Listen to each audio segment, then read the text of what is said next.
Olá, caros. Bom, a gente vai dar início a mais uma videoaula e dessa vez a nossa última videoaula sobre o módulo 2. E aí no módulo 2 nós estamos tratando de dimensionamento de condutores. Bom, esse tópico, esse módulo 2, ele tem muitos desdobramentos, né? Então, na verdade, você tem um tema seguido de vários tópicos.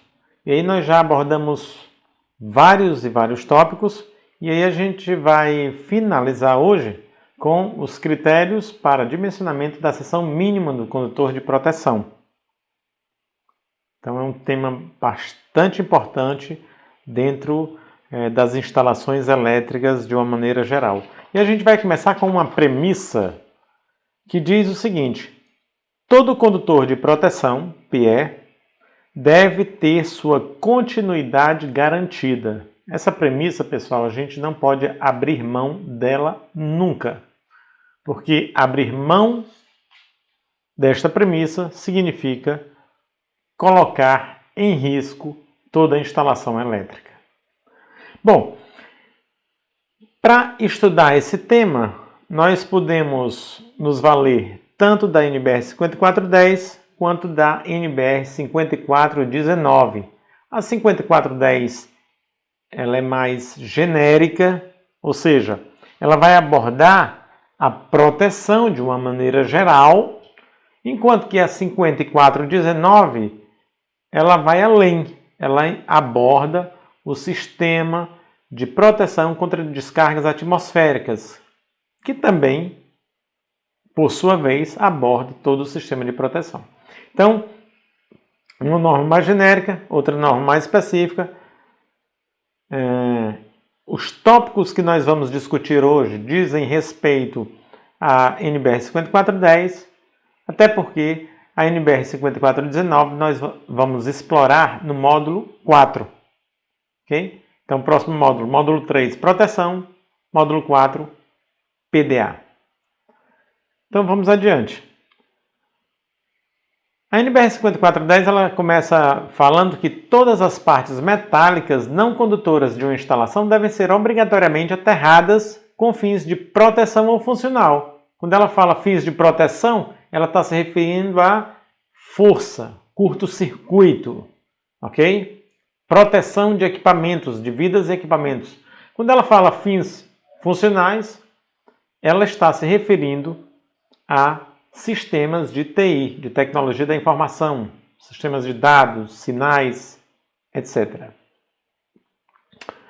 O sistema de aterramento deve ser o elemento responsável pelo escoamento à terra de todas as correntes resultantes de defeito na instalação, de forma a prover total segurança às pessoas que operam e dela se utilizam.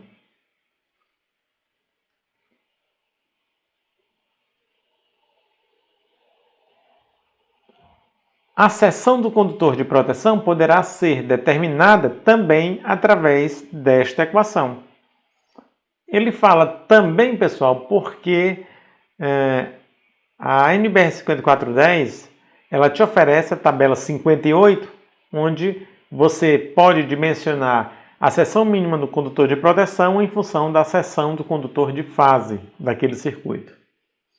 Muito bem. Então, essa equação diz o seguinte: SP seria a seção do condutor de proteção, é igual a raiz quadrada da corrente de falta, fase terra, ao quadrado multiplicado pelo tempo de eliminação do defeito. Essa corrente expressa em amperes e o tempo em segundos, dividido por uma constante. Essa constante ela depende do material do condutor. Então, ela tem diversos valores, tá certo? Se eu tenho diferentes materiais, cobre ou alumínio, ela também assumirá diversos valores se eu tenho diferentes tipos de isolação, PVC, EPR, XLPR.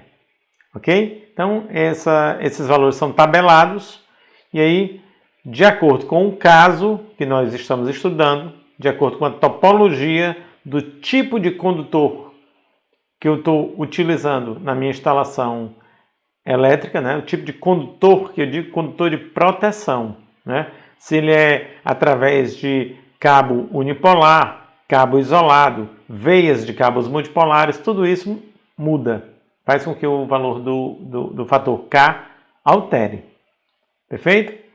Então, quando eu posso fazer essa conta, né? Se eu fiz o cálculo do curto-circuito direitinho, se eu tenho uma noção do dispositivo de proteção que eu vou utilizar e o seu tempo de atuação para a eliminação da falta, então eu posso fazer um cálculo mais apurado e chegar num valor de seção mínima para esse condutor. Ou eu posso lançar mão da tabela 58 da NBR 5410 e fazer essa estimação para a seção do condutor de proteção. Mas o mais importante de tudo é confrontar as duas. Que às vezes a tabela ela te oferece um valor, mas quando você fez o cálculo através desse equacionamento, uma vez que você tem um valor mais adequado, um valor mais correto do curto-circuito, um valor mais correto do tempo para a eliminação dessa falta, você pode chegar a um resultado diferente do que a tabela te oferece. Então você tem que usar o maior valor de todos, como seção mínima.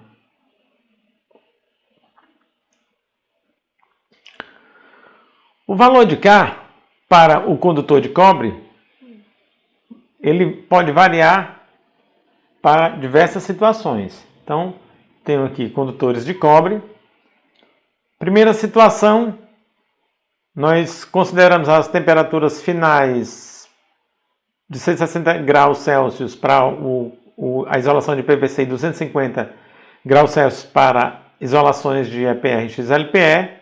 Então, nesse primeiro caso, nessa primeira situação, nós temos como condutores de proteção condutores providos de isolação, então são cabos isolados ou cabos unipolares, certo? Cabos isolados e cabos unipolares. Então, para esses casos, onde eu vou usar cabo isolado ou cabo unipolar como condutor de proteção, eu tenho esses valores, 143 se a isolação é de PVC e se a área da seção inferior a 300 mm², ou 133 se é PVC maior do que 300 mm². E se a isolação é EPR ou XLPE, independente da seção, 176. A outra situação é quando eu utilizo veias de cabos multipolares como condutores de proteção. Então, se eu utilizo veias de cabos multipolares, eu vou ter os seguintes valores: 115, 103 e 143. 115 para a isolação de PVC com seção inferior a 300 mm², inferior ou igual, não é? Isolação de PVC e seção superior a 300 mm², 103, K igual a 103. E para a isolação de EPR ou XLPE, independentemente da área da seção transversal, o valor de K será 143. Bom, a tabela 58 que eu me referia há pouco é essa mostrada, tá certo? Então, como eu falei para vocês, ela estima o valor. Ela estima o valor da minha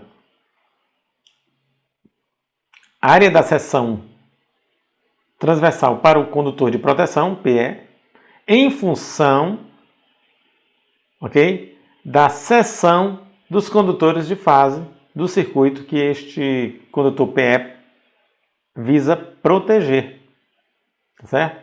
Então, se a seção da fase é inferior ou igual a 16 mm², a seção do condutor de proteção acompanha essa seção, tem o mesmo valor da seção do condutor de fase. Se a fase está entre 16 e 35, maior do que 16 e menor ou igual a 35 mm², seção mínima do condutor de proteção é igual a 16 mm². E se a área da seção do condutor de fase é superior aos 35 mm², então a área da seção mínima é igual ou superior a esta seção dividida por 2.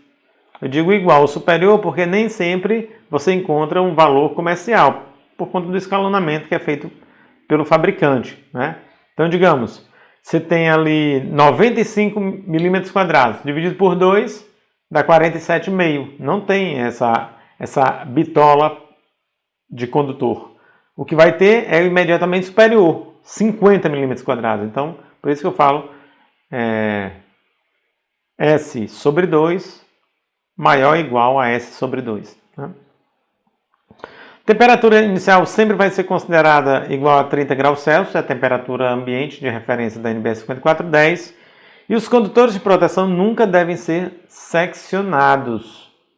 Ok? Nunca devem ser seccionados. Então, a gente começou com essa premissa e ela já aparece novamente aqui no nosso slide, né? Então, eu falava que, como premissa básica, nós temos que considerar que todo condutor de proteção deve ter sua continuidade garantida. Eu falava isso no início. Muito bem. Então, isso aí é a premissa básica para a proteção de qualquer sistema elétrico. Bom, com o objetivo de nós rapidamente nos adequarmos, nos acostumarmos com o palavreado que diz respeito a este tema, não é? Então a gente vai encontrar aqui malha de aterramento, eletroduto de aterramento, condutor de aterramento, condutor de equipotencialização principal, barramento de equipotencialização principal. Então todos esses elementos eles fazem parte desse grande sistema que é o sistema de proteção. E aí, para que a gente já possa associar palavras a imagens, né, e ficar uma coisa mais rápida, eu já trouxe aqui a malha de aterramento, né? São malhas de aterramento, são exemplos de malhas de aterramento, onde eu tenho malhas de aterramento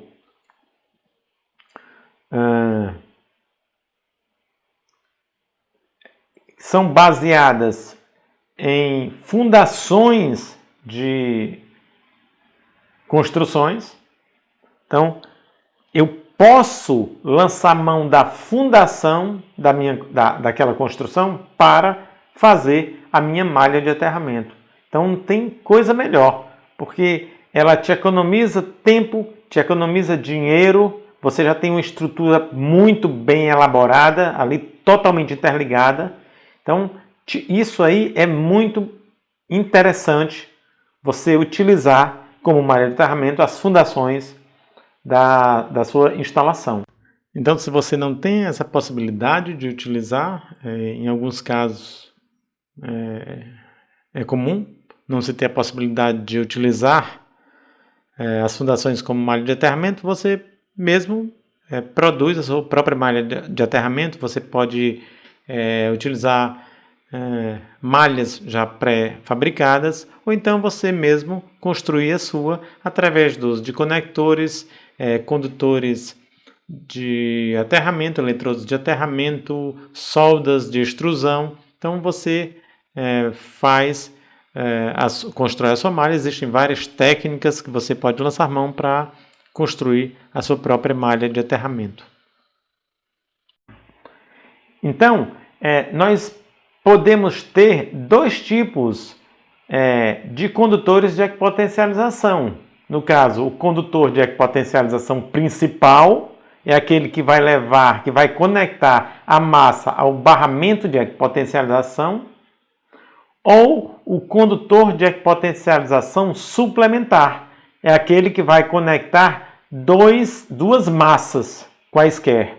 Eu posso conectar, por exemplo, a carcaça de dois motores. Então, esse condutor que está conectando a carcaça dos dois motores é um condutor de equipotencialização suplementar. Ele não está conectando uma dessas massas a um barramento de equipotencialização, mas sim conectando as duas massas.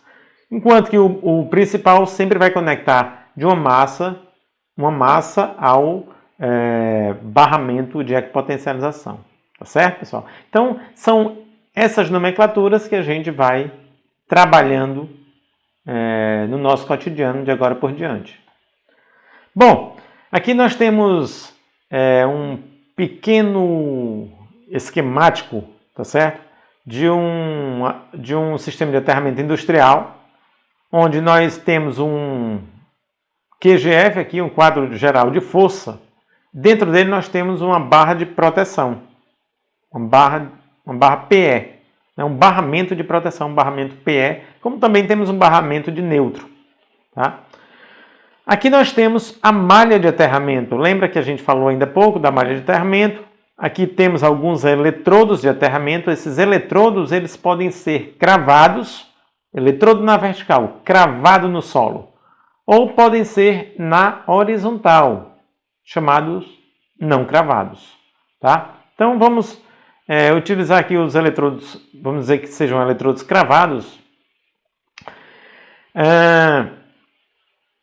Existe um condutor chamado condutor de aterramento que vai conectar essa malha de aterramento, ou seja, ela vai fazer a conexão ali na cabeça de um eletrodo de aterramento, né? Eu vou conectar adequadamente. Posso fazer através de uma solda, né, de extrusão, ou posso fazer através de uma conexão mecânica através de parafuso. Pode ser também. Bom, e vou levar essa conexão, vou conectar e vou, através desse condutor, me conectar à barra de proteção PE presente lá no QGF. Então aqui tem o meu condutor de aterramento. Posso ter o meu condutor de proteção principal também. Eu tenho, ao longo da minha instalação, vários condutores de proteção principal. São aqueles condutores que vão dentro dos circuitos para fazer justamente a proteção daquele determinado circuito. Então imagina que eu tenho um eletroduto com 2 ou 3 circuitos dentro e ali vai um condutor de proteção. Aquele condutor de proteção poderá fazer a proteção de todos esses circuitos. Você pode ter condutor de proteção individualizado para cada circuito, ou sob determinadas condições, um condutor de proteção ele pode fazer a proteção de mais de um circuito. A gente vai já discutir que condições são essas, tá certo? Onde um mesmo condutor de proteção ele pode ou trabalhar com uma proteção de mais de um circuito.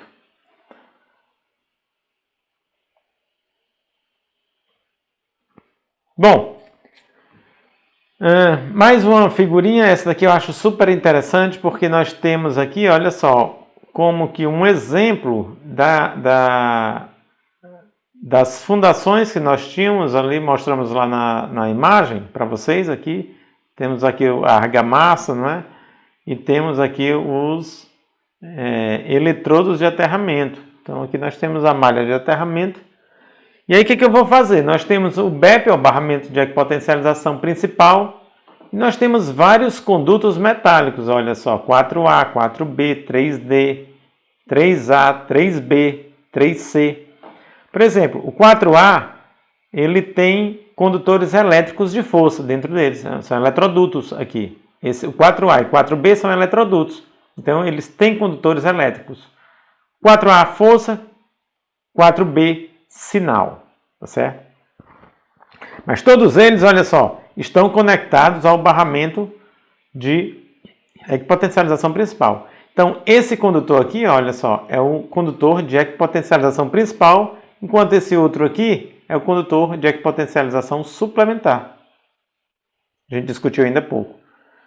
Aqui mais uns condutor de equipotencialização suplementar, condutor de equipotencialização principal, equipotencialização principal. Então, estou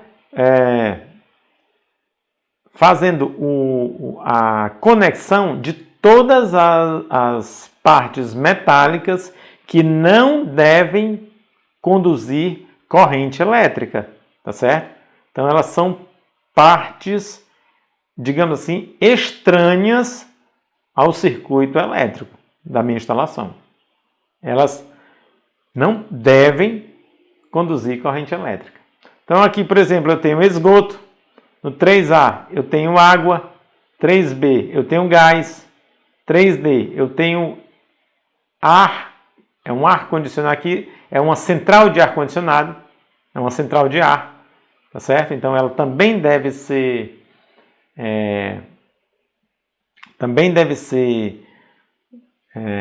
equipotencializada. Se eu tenho uma esquadra da minha janela, então é uma esquadra metálica da minha janela, essa esquadra também precisa ser equipotencializada. Eu também preciso chegar ali com um condutor. Existem condutores apropriados para isso, tá certo? Chegar ali para fazer a conexão. Então, tudo que for metálico, que não deva ter corrente circulando por ele, precisa ser aterrado, tá certo? Essa é uma premissa básica também desta norma, tá? Bom, aqui nós temos a equipotencialização principal numa situação em que todos os elementos concentram-se aproximadamente no mesmo ponto. Então, está todo mundo pertinho, eu posso fazer a equipotencialização sem maiores problemas de todas as partes metálicas. Ok, pessoal? Então, somente a título de contextualização, nós temos aqui duas configurações, esquema TN e esquema TT. No esquema TN, nós chegamos lá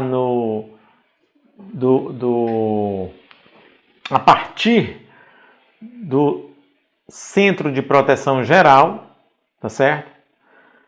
E aí nós podemos vir com um condutor desempenhando duas funções, um condutor só desempenhando as duas funções de neutro e de proteção, chamado PEN. Esse condutor, ele se liga ao barramento de equipotencialização principal e depois segue até o quadro de distribuição principal, que pode ser o QGBT. Em ali chegando, ele vai se conectar tanto ao barramento de proteção quanto ao barramento de neutro. Tem aqui um jump, ó. Uma vez que eu fiz esse desmembramento, eu não vou mais, nunca mais nessa instalação, vou poder voltar a utilizar os dois conectores a partir daqui, deste ponto, desempenhando ou seja, eu nunca mais vou poder juntar os dois, nunca mais eu vou poder ter um novo PEN a partir deste ponto. Ok? Porque eu sempre tenho que garantir, eu preciso garantir que o meu condutor de proteção ele está livre de seccionamento. E se eu desmembro os dois aqui e lá na frente, na minha instalação, por algum motivo eu volto a juntar, então essa premissa pode ser quebrada.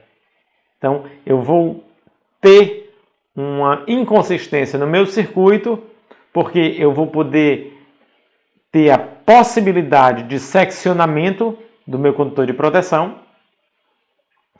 E aí eu vou colocar a minha instalação em risco. Para o esquema TT, eu não preciso me preocupar com isso, porque ele não admite PEN. Então, eu já chego aqui com o meu neutro separado da minha proteção. Então, o meu neutro vai lá diretamente para a barra de neutro do QGBT e a proteção vai do BEP para a barra de proteção também do QGBT e vida que segue, tá certo? Não tem esse problema. Muito bem. Agora é outra situação onde eu tenho equipotencialização principal, mas os elementos não se encontram acessíveis, tá certo? No mesmo local. Então eu não tenho elementos tão acessíveis quanto no primeiro exemplo. Então aqui em um certo ambiente até que tenho muita coisa ligada ao barramento de equipotencialização, mas de repente eu tenho elementos muito distantes que também fazem parte da minha instalação elétrica, porém eles estão bastante distantes dessa área aqui que eu estou chamando de principal, porque eu já é a área de maior carga, então é natural que eu coloque ali o meu barramento de equipotencialização. Então o que eu vou fazer? Eu vou, através de um condutor de aterramento, fazer a conexão da minha parte metálica que eu necessite fazer o aterramento até os eletrodos de aterramento, tá certo? Então a gente está vendo aqui no caso 3C e no caso 3A. Isso também é uma possibilidade. Vamos lá. Um condutor de proteção pode ser comum a vários circuitos de distribuição ou terminais quando estes estiverem contidos em um mesmo conduto dos condutores de fase. Então, eu posso tanto ter um condutor de proteção servindo de proteção para vários circuitos de distribuição, quanto para vários circuitos terminais. Tá certo? Agora eu preciso atender algumas premissas. Primeira coisa, eles devem estar contidos no mesmo conduto.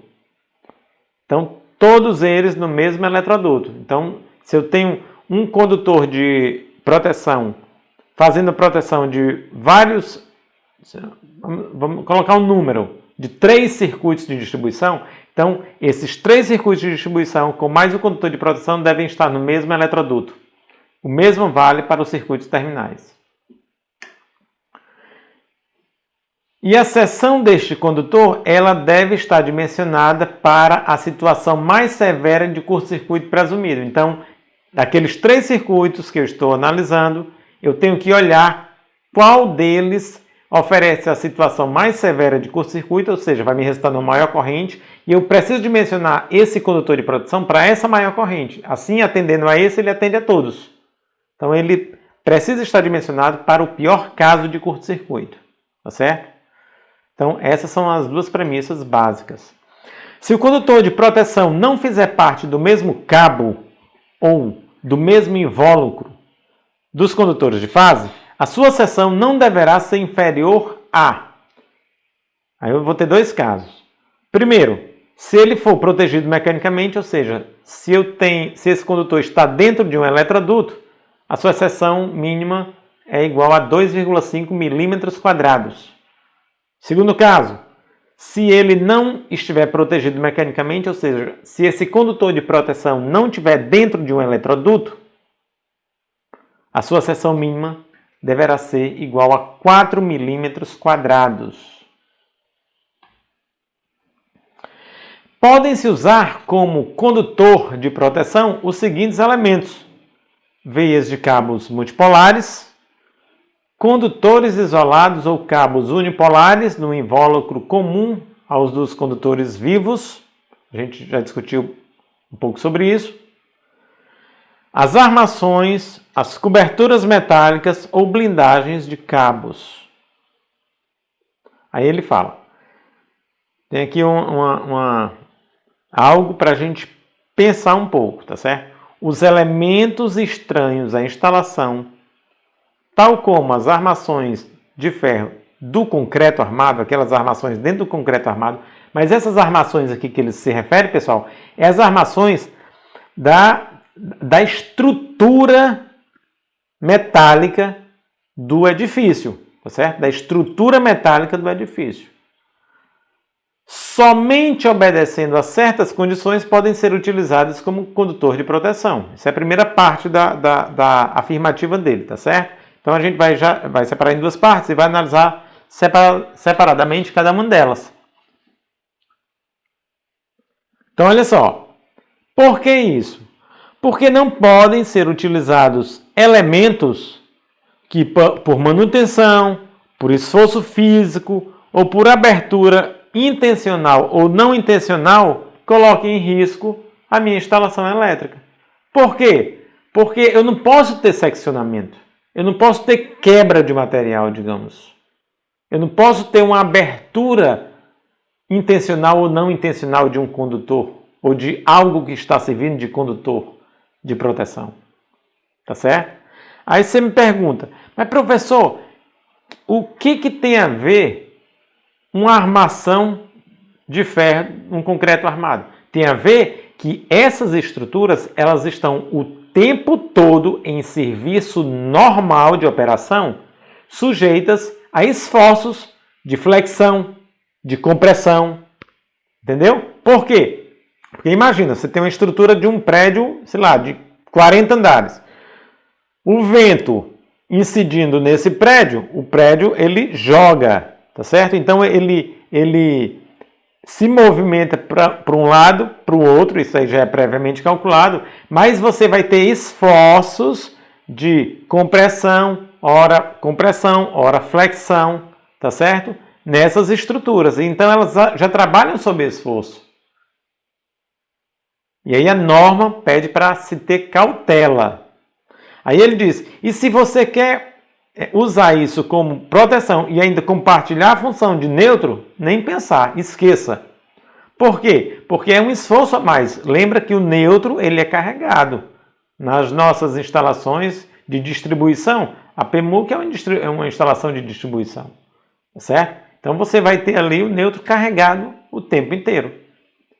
Então, por conta de segurança, a norma ela te alerta com respeito a isso. Nos esquemas TN, as funções de condutor de proteção e de condutor de neutro poderão ser combinadas quando o condutor de proteção tiver uma seção maior ou igual a 10 mm². Isso encobre. Observando-se que o condutor P deve ser separado a partir do ponto de entrada na linha da edificação e aí até complemento e nunca mais voltar a se juntar, tá certo? Nunca mais. Para essa instalação. Uma vez separado, não junta mais. O condutor P deve ser isolado para tensões elevadas a que possa ser submetido, a fim de evitar fugas de corrente. Entretanto, no interior de quadros e conjuntos de controle, aí por conta da potência que é baixinha, tá certo, pessoal? O condutor P não precisa ser isolado. Mas isso aí é algo que a norma nem precisava colocar. Isso aí é muito verbo sem necessidade. Olha, um condutor, por menor dimensão que se tenha, ele é um condutor que você já compra do fabricante, ele com a sua isolação. Por que você vai usar um condutor não isolado só porque você está trabalhando com circuitos de potência mais baixa, circuitos de sinais, etc. Então não tem muito sentido isso aí. Né?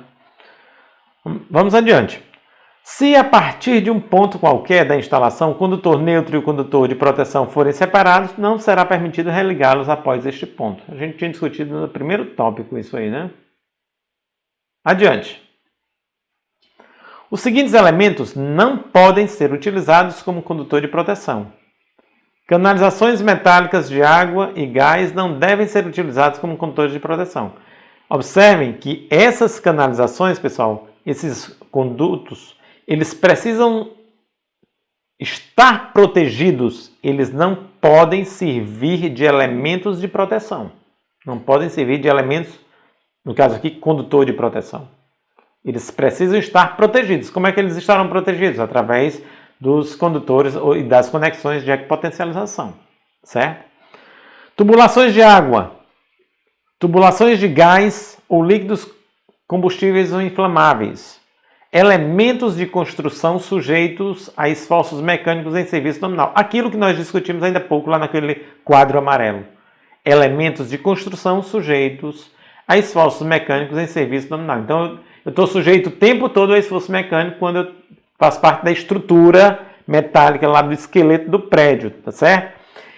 Isso é diferente das fundações. As fundações é permitido e até muito bem quisto que as fundações sirvam de elementos de malhas de aterramento, tá certo? Como a gente discutiu no início desta aula. Vamos adiante. Bom, agora uma figurinha aqui para a gente ficar um pouco mais situado, tá? Eu tenho aqui, olha só, eletrodo de aterramento compondo a minha malha. Tenho aqui condutor de aterramento ligando a minha malha ao barramento de equipotensalização principal, esse 3 aqui. Temos condutores de equipotensalização principal, temos condutores de equipotensalização suplementar, certo? Vem aqui, o 6. Condutor de proteção principal, está levando do BEP até um circuito ou então uma massa. Tenho barramentos de equipotencialização auxiliar ou local. Tem gente que chama auxiliar, tem gente que chama local, tá certo?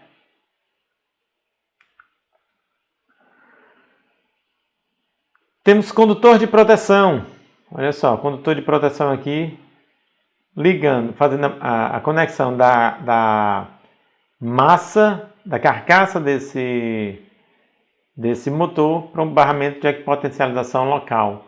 E aqui temos uma massa, né, a carcaça propriamente dita, tá certo, pessoal? Mas o que a gente vai observar agora é justamente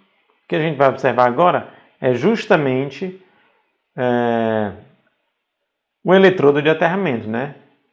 O eletrodo de aterramento. Como é que eu dimensiono isso aí? Aí a tabela 51 da NBR 5410, ela diz pra gente como é que se dimensiona esse eletrodo de aterramento.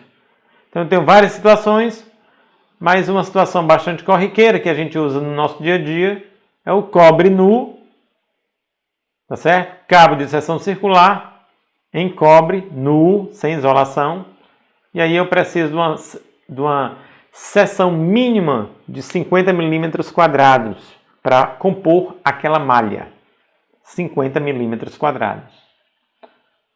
O outro elemento que a gente vai explorar aqui, vamos explorar 3, tá certo? Não, na verdade, desculpa, vamos explorar 4. Vamos explorar o eletrodo de aterramento, condutor de equipotencialização principal e condutor de equipotencialização suplementar. Então, esses aí a gente vai aprender como é que se dimensiona. Agora vamos para o segundo, né? Condutor de aterramento. Olha só, condutor de aterramento, ele pode ser protegido contra corrosão, ou seja, isolado, ou não protegido contra corrosão, cabo nu. Ele pode vir dentro de eletroduto, protegido contra danos mecânicos, ou não protegido contra danos mecânicos. Então, eu posso ter quaisquer situações. Peguei aqui 2 delas. Então, um condutor em cabo nu, tá certo? Dentro de eletroduto. Então, se ele for de cobre, 50 milímetros quadrados de seção mínima. Outro exemplo, ele é isolado, porém, ele vem... ele é um condutor isolado, porém, ele não está dentro de um eletroduto. Tá? Ele está exposto. Ok? Exposto, por assim dizer, né? Ou seja, ele não está protegido mecanicamente. Então, se ele for de cobre, 16 milímetros quadrados. Então, vai variar de acordo com a situação que você tiver. Bom, o terceiro elemento é a equipotencialização principal. Então, nós vamos ter 3 situações para se analisar, tá certo? Vamos ter 3 critérios. E lá na equipotencialização suplementar teremos 2 critérios para fazer esse dimensionamento. Então, primeiro, equipotencialização principal. São 3 critérios. Todos eles contidos dentro desse parágrafo que está escrito aí. Então ele diz: a seção dos condutores da equipotencialização principal prescrita em 6.4.2.1 não deve ser inferior à metade da seção do condutor de proteção de maior seção da instalação completa, viu, pessoal? Então eu bato o olho na minha instalação em todos os condutores de proteção e observo aquele que tem maior seção. Então ela está dizendo que ele não deve ser inferior à metade dessa seção, ou seja, tem que ser maior ou igual à metade da seção do maior ou igual à metade da maior seção dentre todos os condutores de proteção daquela instalação. Outra premissa: seção mínima de 6 milímetros quadrados para cobre. Estou falando só do cobre porque é o mais comum de se usar, tá certo? E a terceira premissa é limitado em 25 milímetros quadrados, também para cobre. Então tem um limite mínimo, limite máximo e o valor de como se determina. Ok? Então estou com esse elemento aqui. Condutor de equipotencialização principal. Então está aqui o danado. Estou olhando para ele aqui, apontando para ele. Vamos colocar todas as premissas e depois fazer um rápido exercíciozinho, um exemplo bem simples só para fixar. Então, a área da seção do condutor de equipotencialização principal, ela tem que ser maior ou igual. Por que eu digo maior ou igual? Porque sempre quando você divide por 2 a área da seção, pode ser que você caia. Não é sempre que você cai numa seção comercial. Pode ser que você caia numa seção que é não comercial. Então você tem que pegar o imediatamente superior. Por isso que eu falo maior ou igual.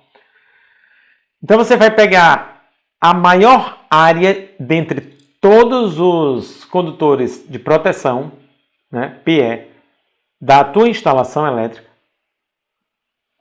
e fazer esse cálculo. Vai dividir por 2. Segundo critério, seção mínima 6 milímetros quadrados. Terceiro critério, seção máxima 25 milímetros quadrados. Exemplo, você tem aqui um condutor de... Você bateu o olho na tua instalação e viu que a maior seção de um condutor PE é igual a 70 milímetros quadrados, da tua instalação toda. Você vai dividir por 2, deu 35. Opa, aí você já fica contente. Esse daqui tem comercialmente. Beleza, nem preciso pegar o imediatamente superior. Isso daqui dá certo. 35 milímetros quadrados. Aí você vai para o segundo critério. 6 milímetros quadrados é o mínimo. Opa, 35 passou. Beleza. Não podia ser 4, nem 2,5. Mas 35 pode ser. Opa, não passou no terceiro critério. Por quê? Porque ele fala que para condutores de cobre, a maior seção admitida 25 milímetros quadrados. Então, vai ficar pelo máximo admitido, que são os 25 milímetros quadrados, ok? Então, essa seria a seção, tá certo, do teu condutor de equipotencialização principal para esse exemplo. Por último, já quase finalizando aqui na nossa aula, os dois critérios para o dimensionamento do condutor de equipotencialização suplementar.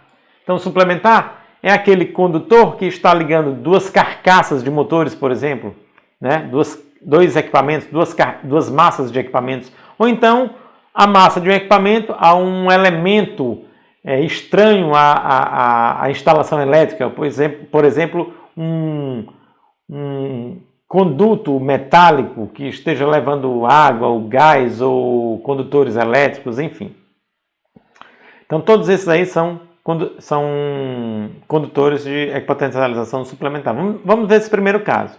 Então, ele diz: o condutor em cobre ou alumínio destinado a interligar ou equipotencializar duas cargas deve ter uma seção igual ou superior à do condutor de proteção PE de menor seção ligado a essas cargas. Então, eu tenho aqui, ó, PE ligado à primeira carga, 25 milímetros quadrados. PE ligado à segunda carga, 6 milímetros quadrados. Entre eles, tem a ligação do condutor de equipotencialização suplementar.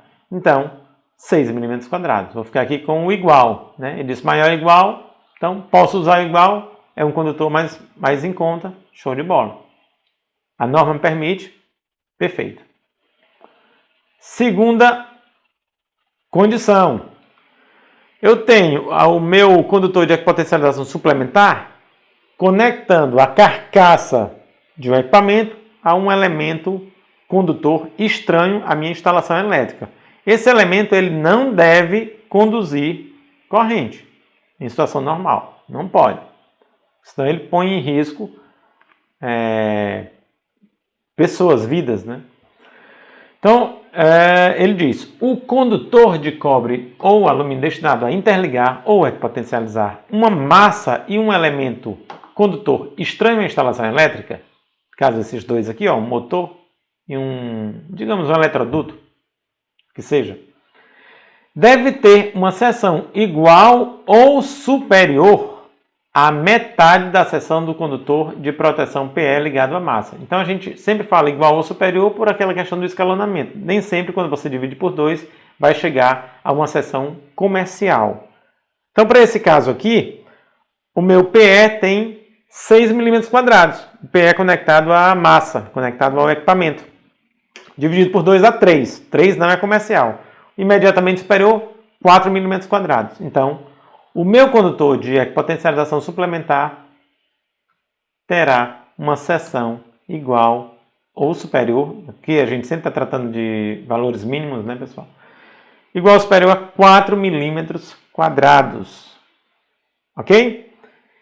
Bom, pessoal, era isso que eu tinha para falar nesse breve histórico, digamos assim, né, por assim dizer, esse breve histórico a respeito de sistemas de proteção baseados na NBR 5410. E eu espero que vocês aproveitem bastante. E a gente fica por aqui. Até a próxima, pessoal.